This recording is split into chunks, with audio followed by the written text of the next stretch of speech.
Welcome back to Hats Family to episode 9. I am your host, Tactical Probation Officer Chris. And Brittany, your favorite PO. We have Kevin. He is a probation and parole officer down south. He is not in the same state as I am, but we're both down south and we're both probation and parole officers. Kevin, go ahead and say hi to the people. Hey, Two Hats Family. The first question is, on a scale to 1 to 10, with 1 being a social worker and 10 being a police officer, what scale, or where do you fall? Where does your department fall on the Two Hats scale? I would say between probably a 4 and a 5. They strive to be a 5. Our department right now is kind of super focused on the reentry process and preventing recidivism through our offenders. So a lot of our more recent policies have been geared more towards that and less towards the law enforcement aspect. But I would say it's probably pretty close to even. What made you decide to get into this field to begin with? So I was actually a military police officer. I joined the Army Reserves as an MP my senior year in high school. So I knew that I kind of wanted to go into a law enforcement type field. Spent 8 years doing that as a military police officer. I had two active duty deployments, one stateside and then one to Iraq. When I got back, I kind of gave up, I guess, a little bit on the law enforcement side of things. Worked a couple different jobs. Went to college, got my degree. Worked as a automotive store manager, a pastor. My degrees are actually in religion and Christian ministry. Worked as a firearms instructor at a gun range for a little bit. And then I landed into a case management job on the mental health side of case management. And I worked in that for a year. And then a few openings came available with probation and parole. And I thought, it would be a good blend of my law enforcement background with my case management side of things on the mental health side. So I applied and wound up here. Oh my gosh, you have a lot of experience. This is going to be good. Yeah. Okay. And how long have you been a probation parole officer? I've been here for a year and 2 months now. I just got done with my year probation in November and got done with the FTO program a little bit before that. So go ahead and tell the audience FTO. What does that stand for, in case they don't know? The Field Training Officer Program. At our department, when you're hired, you actually will spend a certain amount of in-service training hours that you do over the computer. Then you will actually we have a 5-week-long academy. You go to that academy, and then once the academy's done, you enter a Field Training Officer Program. Typically lasts between, I believe it's like 4 and 6 months.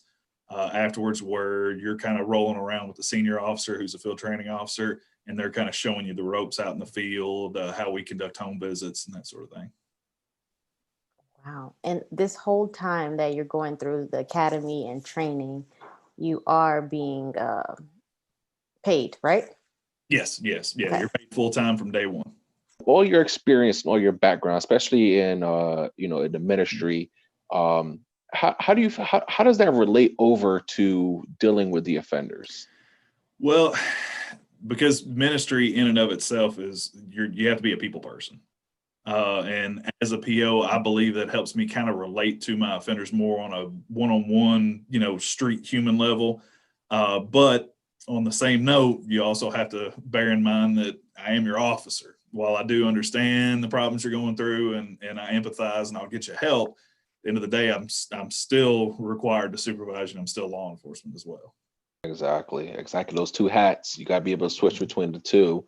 And I think a lot of times the offenders really struggle with that because, when you first start out, they see you as this very, very helpful person. And then when they start messing up and you're giving them chances, because, as Brittany always says, you usually don't get locked up on the first mess up. Yeah. But as, you're building up these violations and then it comes to the point where you got to make that arrest, it's like they can't understand. It's like, but you've been helping me with all this stuff this whole time, and now you're arresting me. Yeah, because now you're a public safety concern. You know what I mean? Like, you just picked up some new charges. You've been testing positive for the last umpteen number of months. You know what I mean? You just got kicked out of treatment that you're ordered to do. Yeah, now we move over to the 10 part of the scale. But a lot of offenders, they struggle with rectifying that. I don't know if I experienced that the first time I had to arrest somebody.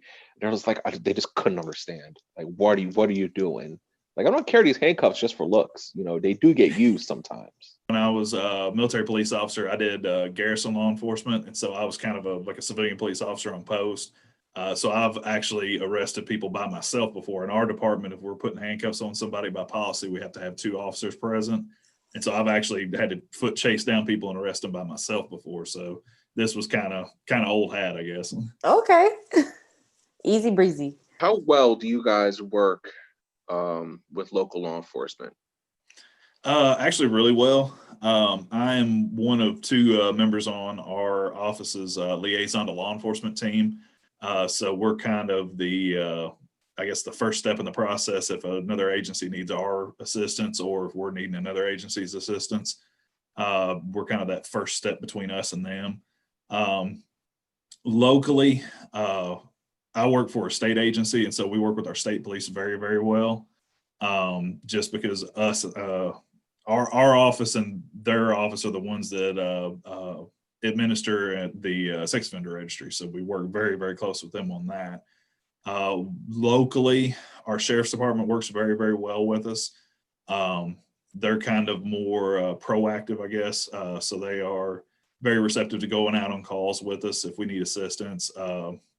Very receptive if we go out on a home visit and we find a large amount of like narcotics or something like that. They're very, very easy to come out and back us up and take out new charges if they need to. Our local PD in town, we work very well with them.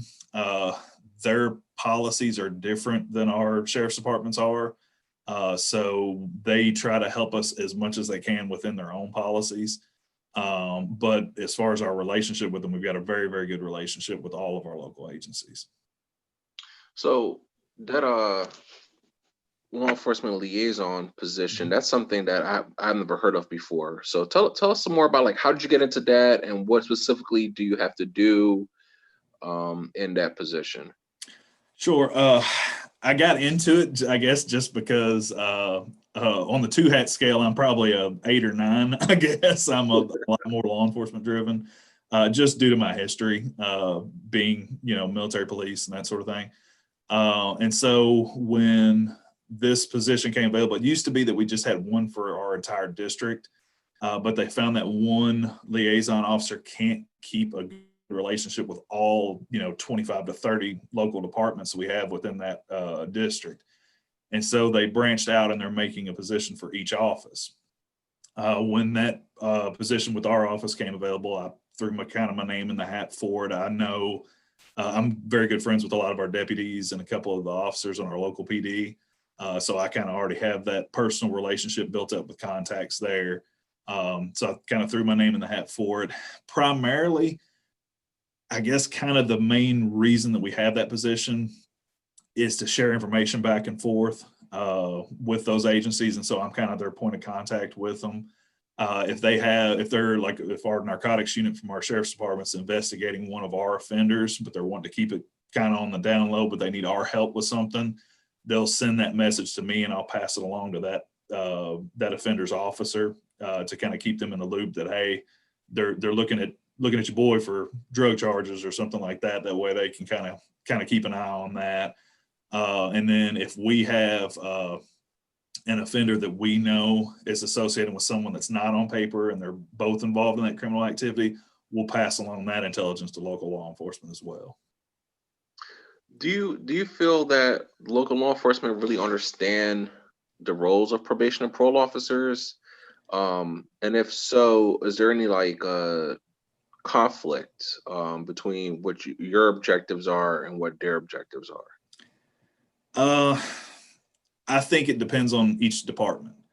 Some departments I don't think do understand what our role is. They think that we're just social workers.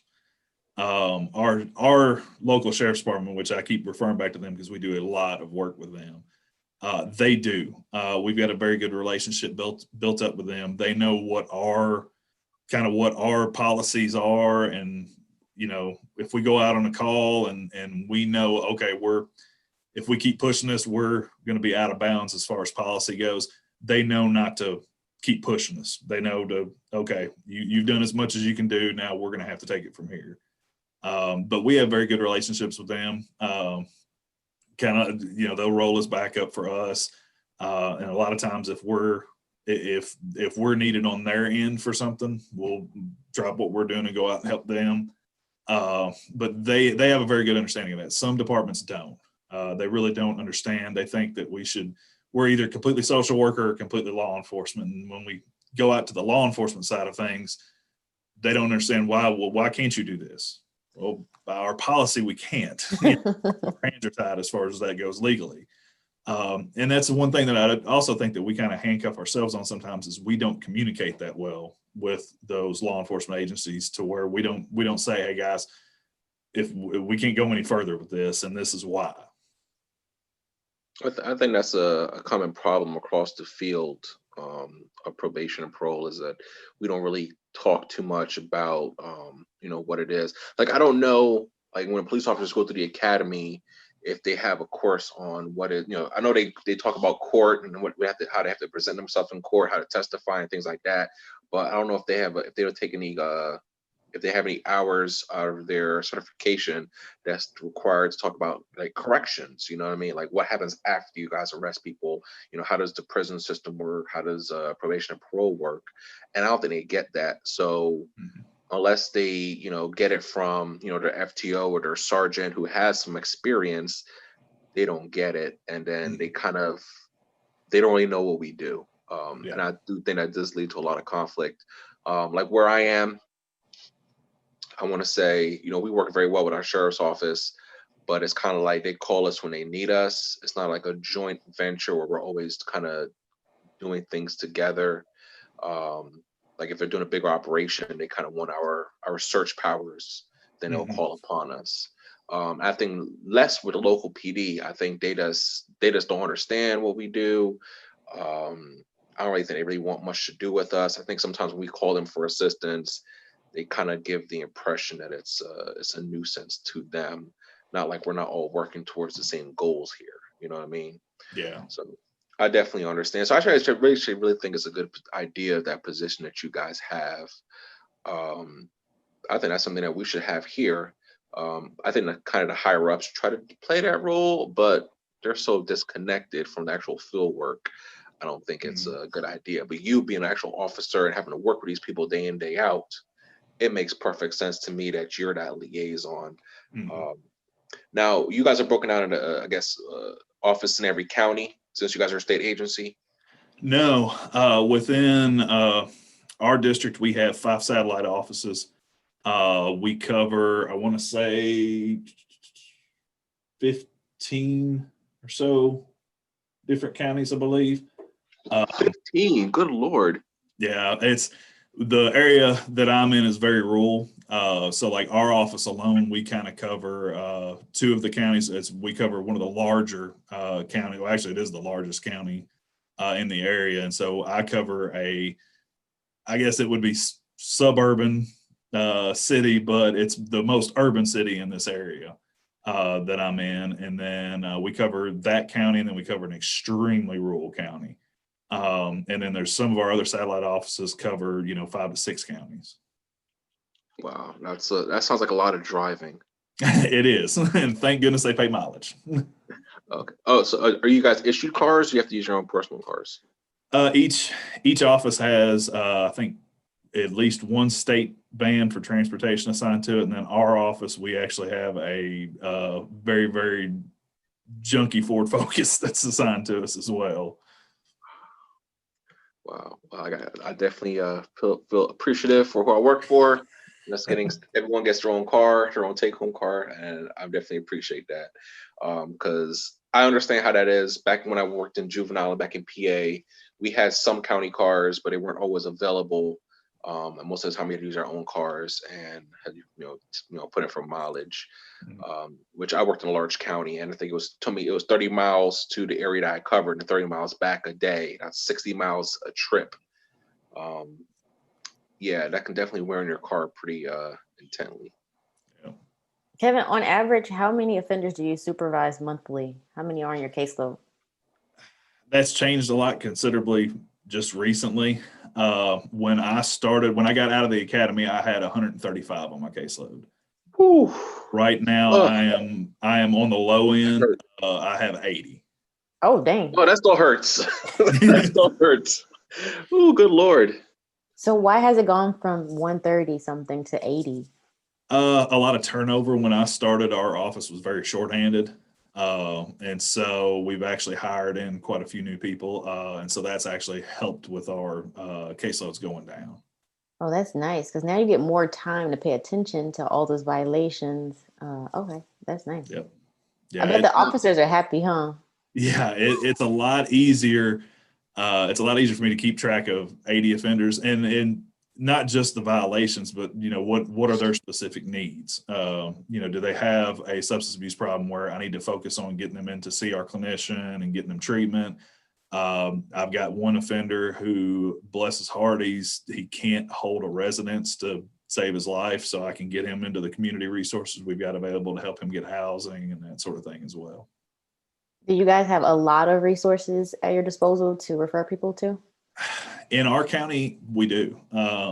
Some of the other counties, not so much. There's a district that's very close to us. That's actually where I'm originally from. They don't remotely have the resources that we have in our county, and it's just because we're a larger area. It's compared to a place like Chicago. We're more definitely suburban, but for our area, we're definitely larger, more urban. That was one of the things that I hated most about working as a PO, is like, you want to help these people, but there were limited resources where I was. But Chris, I know you guys have some things that you refer people to, right? You have resources there. We actually, for our county, size-wise, we're not a big county, but population-wise, we have a pretty good population-wise. I think we're like the third or fourth highest population in the state. And we have a ton of resources. I think a lot of the issues is getting the offenders to want to commit to and taking advantage of the resources. That's always the hardest thing. But when they do get enrolled, I mean, there's just so much available to them. You get involved in one program, and then they might realize you have another need and refer you to another program, and then refer you to another program where, I mean, literally you can get all your needs met. Because there's all kind of grants and things like that these different programs get. But see, there's a lot of things that people don't understand with probation and parole is the case management aspect of what we do. And it's really a big part. We have two hats. So the social worker part is dealing with that case management, getting them the resources, getting people what they need so that we can hopefully reduce their recidivism rate. So Kevin, what I want you to do is talk a little bit about the case management. How do you manage 80 people? How do you, keep track of them, keep track of their individual conditions, keep track of their individual needs? How do you do it? One of the things that I actually kind of, I guess, pride myself on a little bit coming from the case management on the mental health side of things to this, I'm very good at interviewing. I think they called it at the Academy Motivational Interviewing, but I'm very good at just sitting down and talking to them one-on-one. Just finding out, okay, how's life? Are you working anywhere right now? How's the job going? The wife and kids, are they doing okay? Just getting personal with them. That'll help identify a lot of needs that they have. Knowing the area, if they tell me, hey, I live at this one specific address, I probably know, well, is this address going to be transitional where they're not going to be there very long and move, or is this going to be a more stable residence for them? And then just kind of, it's mainly just knowing your people. And then coming from the case management mental health side, I'd already known a lot of the resources in the area because we share a lot of the same resources as probation and parole does when I came out of the case management side. And then our the organization that I work for on the outside is actually our local state mental health organization as well. They do all of SAP IOP and those sort of treatment programs for our offenders. So it's easy for me to contact back to them and say, hey, I've got this offender that's struggling with this. I don't know of a resource. What do you guys have? And they can help me out on that. And then within our department as well, we actually have reentry officers that work alongside us, that they help facilitate all these programs and can connect to resources. Just recently, our district is, we're the pilot program for this new grant that they just got through the state that allows us to circumvent the transportation barrier with our offenders. So if we have an offender that says, hey, I can't make it down to the office. Okay, cool. I'll get you a ride. We have this transportation program that will come pick you up and bring you down here. Oh, that's nice. Oh, I can't make it to treatment. Okay, cool. I will get you a ride to treatment through this program. And it's free. That is so nice. That's good. We had that back in juvenile, back in PA. We can arrange rides for the juveniles to get them to treatment and things like that. So that is definitely good. Trying to knock down those barriers to treatment and to getting help. That's really good. So who pays for that though? Like, would that be the state that pays for that? It's a grant that pays the state to run the program. Wow. You know what? I had a question for both of you. Since you guys do probation and parole, how is it, like, are fees different for each one? Or how does it work? Because a lot of times I had an issue with people having to get extended on probation. I didn't do parole because they couldn't pay the probation fees. Now, I know here in the state where I'm at, for parole, they don't really have to pay those fees. They'll still let them go, let the case expire. So is it different there? Ours are our parolees our parole. We have two different types of parole. We have normal parole and what's called mandatory reentry supervision. Both those are all on the state side. They always pay $25 a month for supervision fees. Then on our probation side, it varies per county. The local county is typically $30 a month that they pay. Some of the more rural counties, I've seen anywhere from no supervision fees whatsoever to $5 to $10. What? We charge people $60 a month. And mind you, like, these people don't have jobs. A lot of them didn't have jobs. So it was really sucky that you had to extend somebody, keep them on there longer. And when you keep them on there, they would typically get more fees for those additional months. Yep. So it was like, oh my gosh, it's crazy. $30. And now that's just the basic supervision fee. They have a $10 a month drug testing fee that they have to pay whether they're drug screened or not. So it adds up with ours. And a lot of them, they have additional financial obligations. The majority of what we see is restitution that holds people on. Yes. They'll wind up with $15,000, $20,000 restitution and then only be required to pay on it for $25 a month. If you're only paying $25 a month on a $20,000 restitution, you're going to go way over your parole. And the way our policy is if you're on probation or parole and no restitution, you don't leave paper until it's paid off. So you said for both probation and parole, same thing? Yes. Oh, okay. Oh, wow. But there is a max. Is there a max? Is there a statute in the law or something like there's a max amount of years a person can be on probation? Because there is here. Not with us. Oh, really? Oh, wow. I've actually got people that are on parole for life. I've got other ones. Once they skip over their release date and they still owe restitution, our system kicks them over to their release date being 2099, but they're on until they pay it off. Oh my God. That sounds like the same thing in the United Kingdom. I interviewed this PO in the UK and she said the same thing. I'm like, what? I didn't know we had that here in this country, this amazing country. Yeah. Where I'm at, we have a 5 years maximum you could be on probation. Now, the biggest thing on our supervision fees for probation and parole are both the same. They're both $40 a month. The way it usually works, though, is if they don't pay it, we take them back to court. And usually the judges, they'll either remit it at that point, depending on if they did everything they're supposed to do and they were doing fine. And the only thing that was keeping them back was the money. They'll just waive it or remit it. In terms of restitution, they some judges will keep them on probation longer, give them more time. to pay, and then waive any future supervision fees. So only thing they really have to pay is just the restitution. Then you have some judges, I think they can do is what's called docketed as a civil judgment, which is they basically it's kind of like you owe the state that money. It shows up in your credit report. It can affect you getting a job, getting loans and things like that. It's like a civil debt that you owe to the state. Well, it's either that or you don't get off probation. So they're both bad. I mean, yeah, but I mean, in theory, they committed a crime. They hurt a victim. They owe that person this money.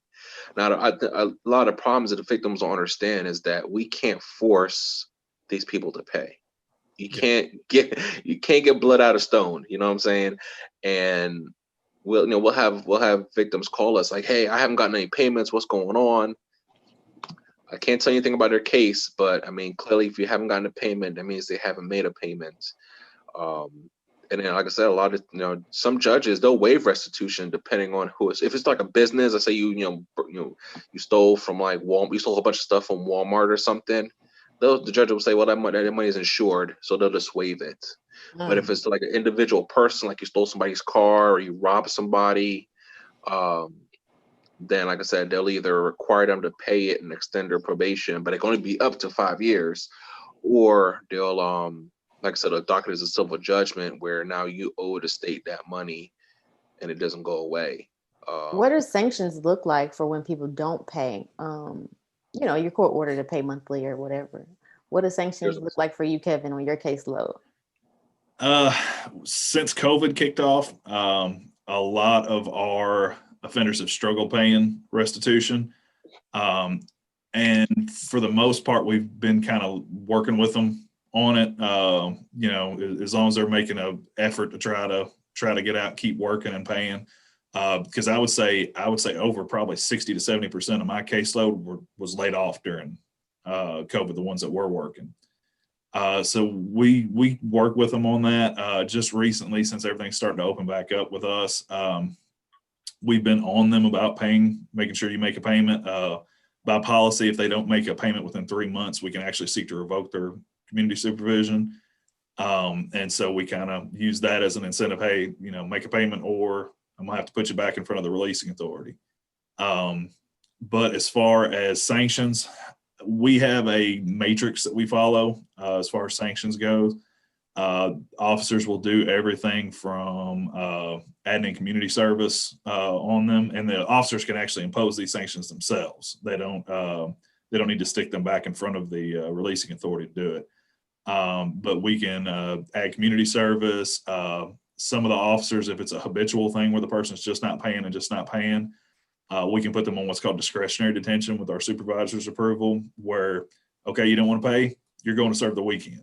Really? Yeah. Wow, that's good. I mean, not good for them, but that's amazing that you guys have that kind of power. Wow. Yeah, we have a lot at our disposal that keeps us from having to put them in front of the judges or the parole board.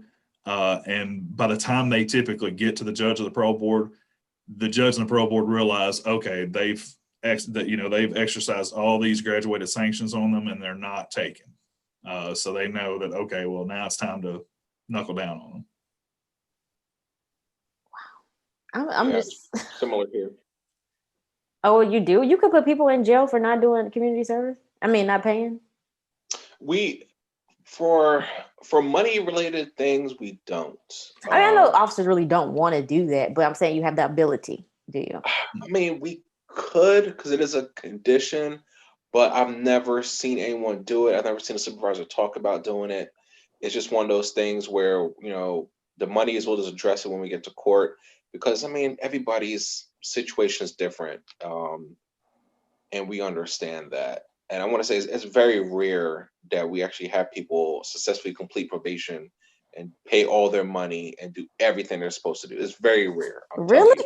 Most of the time people get off probation because they get close to the end of their term. We violate them, take them back to court, and then either the judges just terminate it. Or the judge will say, you know what, serve 10 days and then you're done. You know what I mean? Those kind of things happen.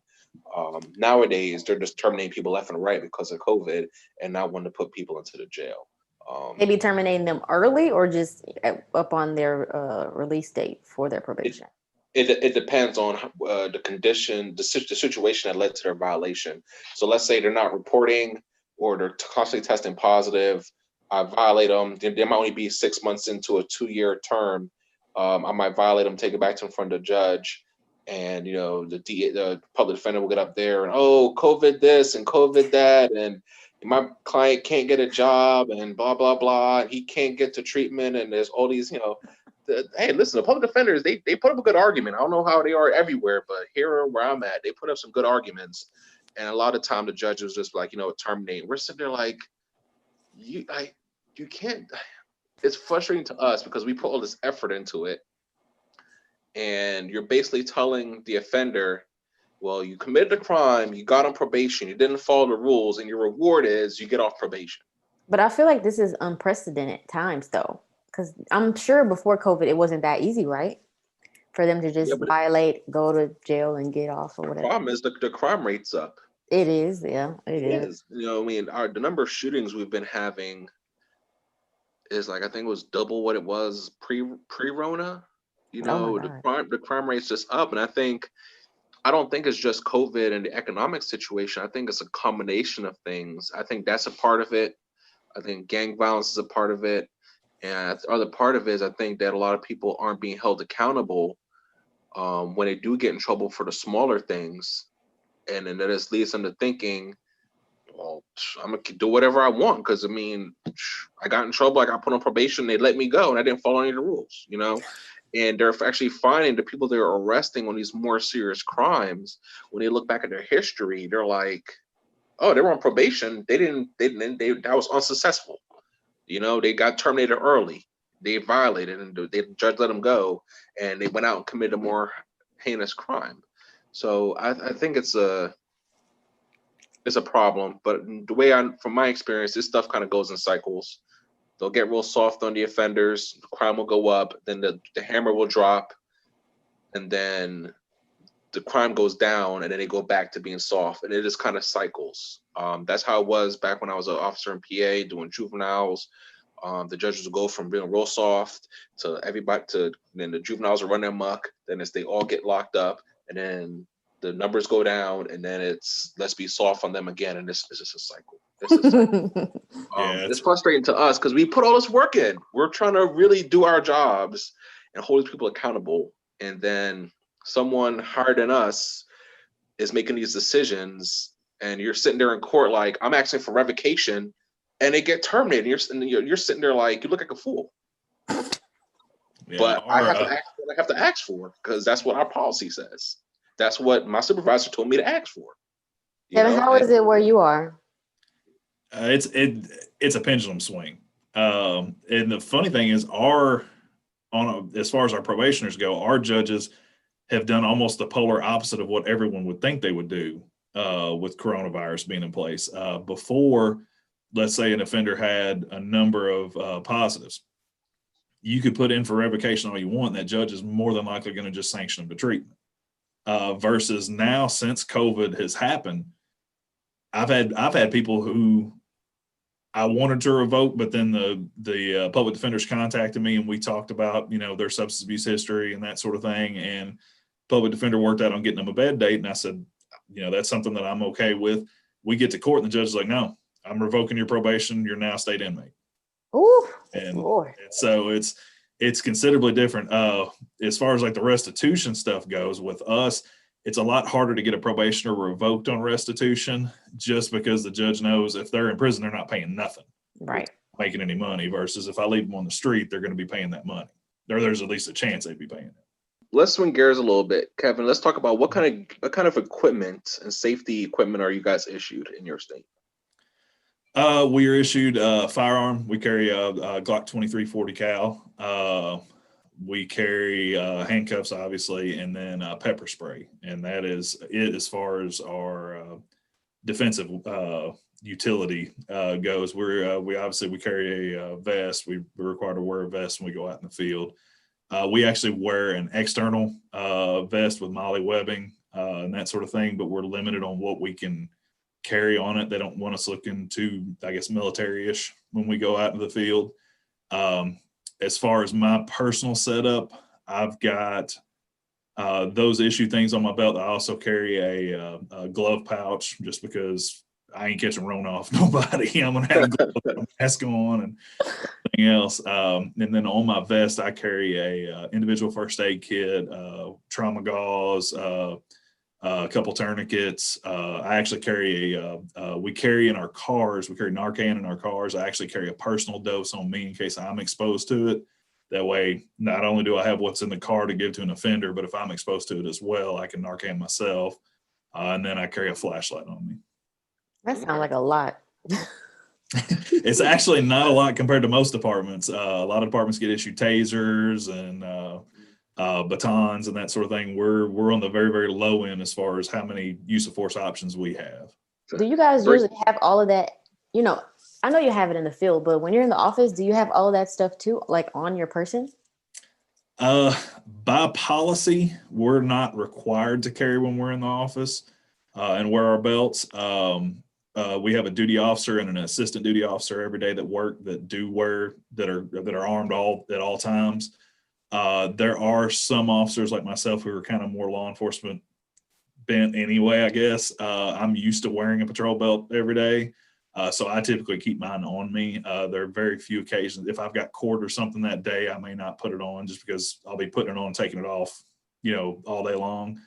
I wish that we have some sort of dress holster or something that we could wear when we're in our court apparel.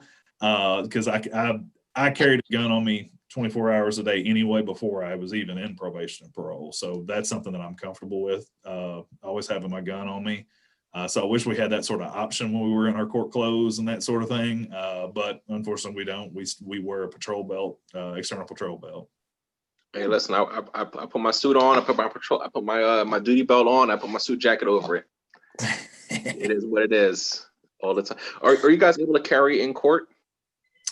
We can.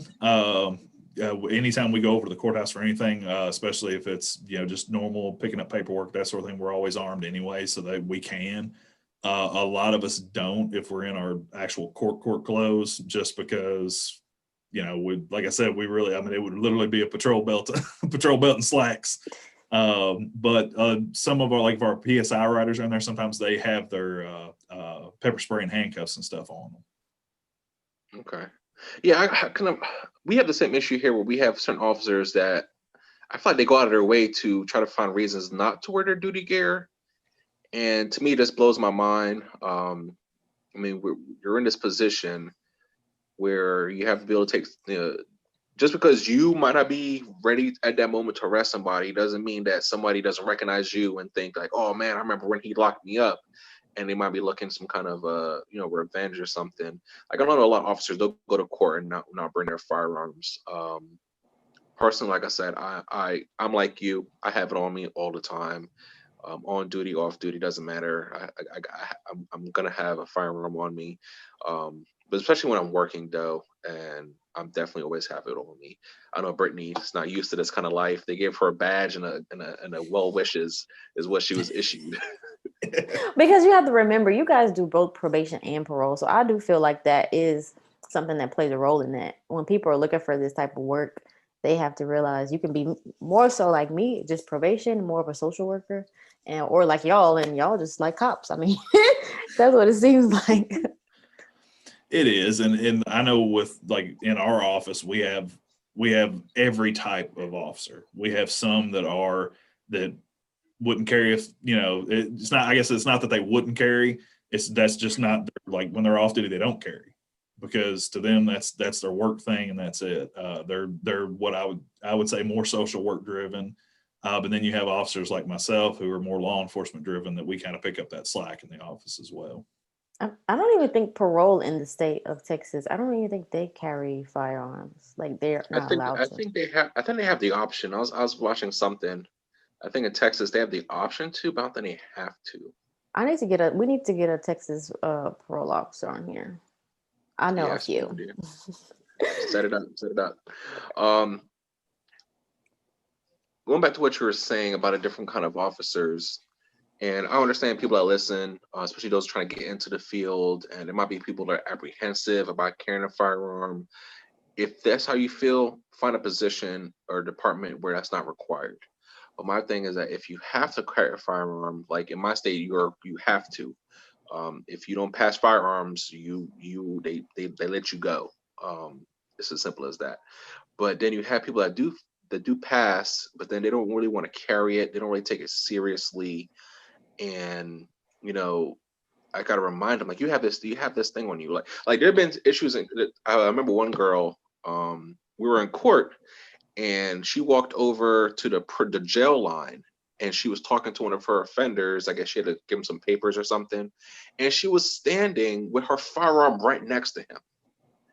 And when she was done, she came back. I was like, "Hey, come here." She was like, "What's up?" I was like, "Hey, listen, I don't know if you were noticed. I know you're just trying to, do what you had to do, but when you were standing next to him, your firearm was right there.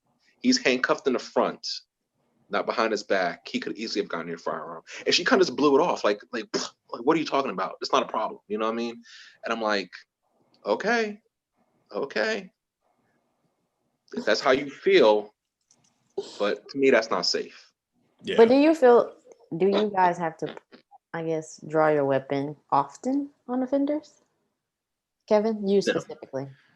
I have. I'm one of the I'm one of the exceptions in our office, I guess. I constantly volunteer to go to the field. That's kind of where I'm comfortable with the law enforcement aspect of things, and so I've had to pull my firearm multiple times to clear houses. I actually had we were picking up an absconder that with our sheriff's department detectives, who they were investigating him for new charges, but he was also absconded from us, and they just happened to get his location. We went out, and when I went back to the bedroom where this offender and his girlfriend were at, as soon as I entered the room, they both shot their hands underneath the covers on their bed. They were lying down in bed, and so they got a gun pulled on them pretty quick. So that doesn't bother me, pulling my firearm. I've never had to discharge it, thankfully, in this year I've been here. I'm sure I probably wouldn't have my job if I had been on probation. But that's something, having my firearm in my hand, that doesn't bother me. I did a combat tour in Iraq, so when I was in the Army, so firearms are kind of a necessity there. So it's just kind of translates over here.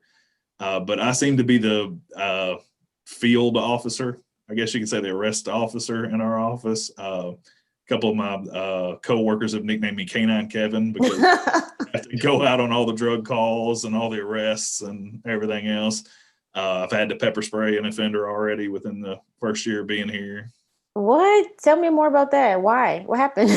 I won't get into a lot of specifics. No, don't be specific. Yeah. Myself and another officer were out on a community complaint on one of his offenders.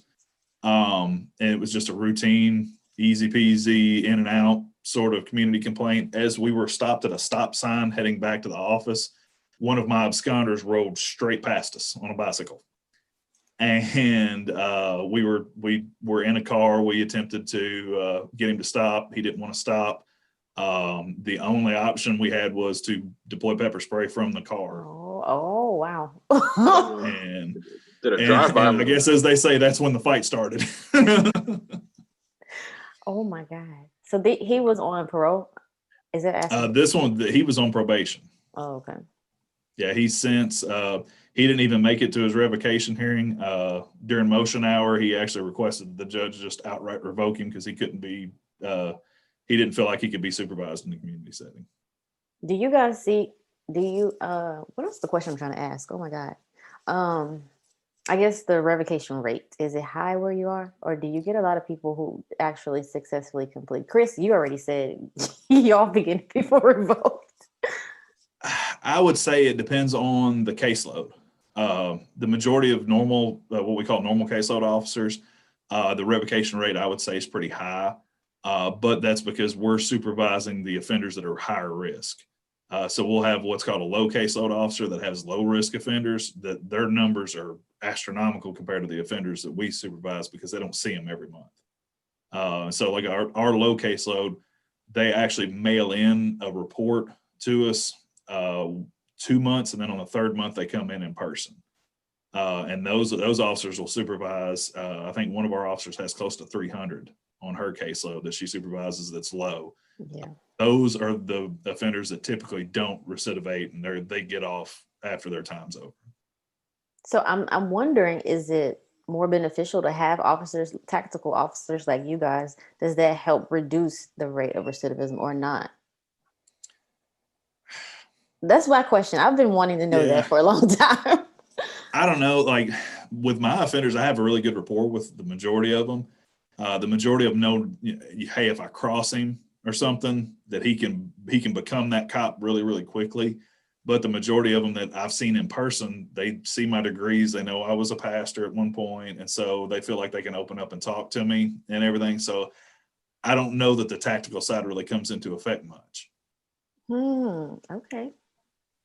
I would agree with that, but the tactical side is more towards the community protection side. You know, we're not arresting every offender for every violation. You know, it's mostly the ones that are doing the things that are putting the community at risk, and that's where the law enforcement hat comes on. You know, the people or you still using, the ones that are selling drugs, the ones that are there committing the crimes while they're on supervision.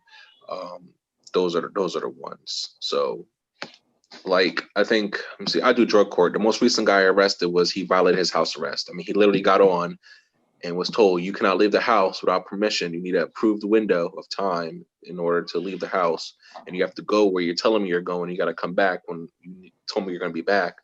He just did what he wanted. Every day, come and go, come and go, come and go. I'll go out of the county, come back, do what he wanted to do. And it's just like, at that point, my hands are tied. You're on house arrest. It's either you're arrested in your house or you're arrested in jail. Which one do you want? The judge gave you the house option, so you can sit home, eat some steak, eat some shrimp, watch some football, but your actions landed you in jail. So, man, it is what it is. And that's just, community protection. I think that's the biggest thing that I support is community protection. Yeah, that's with us. I would say out of all of my offenders that have violations, very, very few of them wind up back in jail. If it's something like just a positive or something like that, we're going to get you help. I don't want to lock you up. Locking you up is really not going to help matters until you make it to where that's the only option and my hands are tied. With us, things like absconding, getting new felony arrests, especially felony arrests if it's a DUI or something, that stuff's no bueno, and the community protection side comes out then. Exactly. Kevin, so since you're only about a year in, where do you see yourself going? Is there like a specific kind of specialty caseload you want to get? Is there a particular specialty unit you want to get into? You're looking to move up into management. Where do you see yourself going as a new officer down the road? I plan on retiring from my department, hopefully. I'm a little older. I'm getting to turn 40 this year, so my time as far as jumping around jobs is over with, so I plan on staying here. I know that eventually I want to do sex offender caseload at some point, just to have the experience doing it. I don't want to make that, what I do for the rest of my career, but I do want the, experience, because our sex offender officers have a completely different set of rules they play with versus ours, just because it's a completely different type of supervision. I want to do that. The liaison to law enforcement was something I wanted to check off my list eventually, and so I got to do that pretty early in my career. Eventually, I would like to do be the fugitive team leader for our district at some point. That's one of the things that I really, really enjoy is trying to track down absconders, and through tips and information, social media, that sort of thing. I actually that's one of the things that I actually had fun doing, I guess. Just tracking people down. So I'd like to do that eventually, and I know that probably towards the end of my career I'll be a little older, so I probably won't be able to get out into the field as easily, I guess. Right. So I pretty well know that probably towards the end of my career, I want to try to move into one of the supervisory roles. Prior to that, I'd like to do the FTO program. I'd like to be a field training officer, a firearms instructor, that sort of thing. Okay. And for those listening, we do have an episode with, we do interview a sex offender officer, so definitely look that one up. And we also have an episode on absconding with a fugitive unit officer, so definitely listen to that one too, so you can get some more background into what Kevin's goals are, for you guys' references. So, Kevin, so question for you, so we can wrap this up, is do you have any questions for us? What is something that you want to ask us about anything that you want? I don't know if I really have any. So do you guys find that, I know, Brittany, you only supervise probationers, right? Right. And then I know Chris has probation and parole. Do you find, Chris, which do you find violate more, probation or parolees? Probation. No, hands down, probationers violate more, and it's because they either have experiences with the court system, they know the judges are pretty lenient where I am, or they have they know somebody that has been involved in the system, and they've been told, oh man, listen, if you do XYZ, the judges just terminate you and let you go. So I do find probationers tend to violate more, and a big part is because we don't really revoke people like I think we should. We really don't revoke them. Now the parolees, they've been in prison, they've done time, you know what I mean? And generally they don't want to go back. I want to say I have a higher success rate with my parolees than I do with my probationers. Are there some parolees that do go back, or they might go back for like a short re-imprisonment and then get back out on parole? That does happen. But I do find, I want to say my success rate with parolees is probably like 70%. Where my success rate with probationers is probably like, for those actually successfully complete probation, not they're terminated, but there's actually successfully complete. Man, successfully complete is probably like 10%. I'm being honest.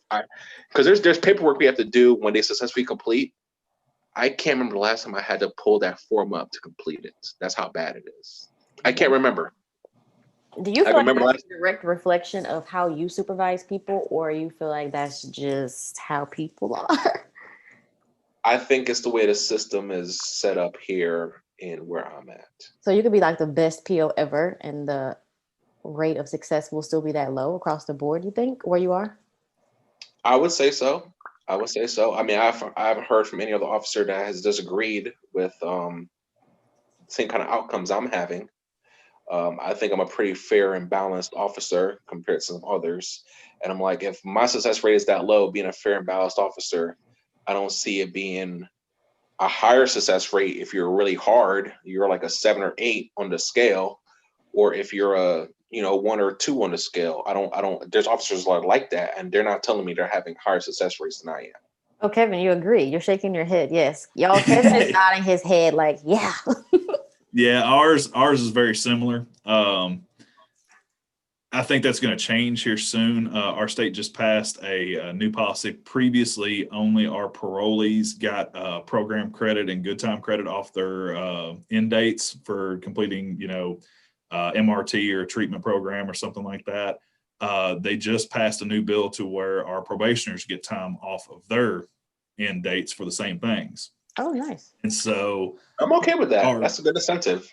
Yeah, it is. And I think that's going to raise our completion rate, I think. But I found the same thing with our probationers. If it is a straight probationer, they've never actually done hard time in prison or anything like that, their success rate is probably not going to be very high. My parolees that I have, unless they're a probationer who was revoked and then was immediately released on parole, we have that happen a lot. If it's one of those type of parolees, their success rate is probably not very high either. The majority of parolees on my caseload are all people who've spent 10, 15 years in prison. And so the ones that have spent a long amount of time in prison, they are very, very likely not to go back. So do you even think probation is effective? This can be off the record, by the way, if you don't want. No, keep this on the record. I think people need to hear this. They need to hear this. I just want to know. I do.